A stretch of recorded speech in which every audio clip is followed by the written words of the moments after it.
క్షణం చాలు. ఈ మాత్రం దానికి ఎందుకు గర్వం, ఎందుకు దుర్మార్గంగా మాట్లాడటం, ఎందుకు కుటిలమైన మాటలు? ఇది భక్త? ఇది దేవుడంటే భయం ఉన్న వాళ్ళు చేసే పనులా? అలాంటి మాటలా? ఏమండి, నిజంగా దేవుడి యందు భయము భక్తి కలిగి ఉండుటంటే చెడుతనమును అసహించుకునటం. ముమ్మాటికి 16వ అధ్యాయం ఇంకొక మాట చూద్దాం. సామెతల గ్రంథం 16వ అధ్యాయం 6-7 వచనాలలో 6వ వచనం, కృపాసత్యముల వలన దోషమునకు ప్రాయశ్చిత్తము కలుగును. కృపాసత్యముల వలన దోషమునకు ప్రాయశ్చిత్తము కలుగును.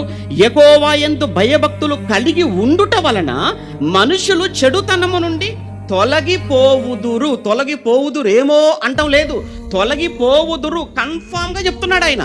నువ్వు దేవుని యందు నిజంగా నీకు భయం ఉంటే, నిజంగా నీలో భక్తి అనేది ఉంటే, చెడుతనానికి దూరంగా వెళ్ళిపోతావు, పాపానికి దూరంగా పారిపోతావు. మాట్లాడే ముందు చాలా ఆలోచించి మాట్లాడాలి. మనం ఎప్పుడు కూడా చాలా సందర్భాల్లో చెప్పానండి, నీ గురించి మాట్లాడేటప్పుడు 10 సార్లు ఆలోచించి మాట్లాడు. నీ గురించి ఎక్కడైనా ఇతరుల గురించి మాట్లాడేటప్పుడు 100 సార్లు ఆలోచించి మాట్లాడు. దేవుని గురించి మాట్లాడేటప్పుడు అంటావా 1,00,000 సార్లు ఆలోచించాలి దేవుని గురించి మాట్లాడేటప్పుడు. ఎందుకు? నువ్వు మాట్లాడేది సరైనది కాకపోతే, నువ్వు మాట్లాడేది నిజం కాకపోతే వ్యక్తి, కుటుంబాలు, ప్రాంతాలు నాశనం అయిపోతాయి, కాలిపోతాయి. ఇది భక్తుని యొక్క లక్షణం ఎలా అవుతుంది? దేవుడు అంటే భయం ఉన్నవాడి యొక్క ప్రవర్తన అది.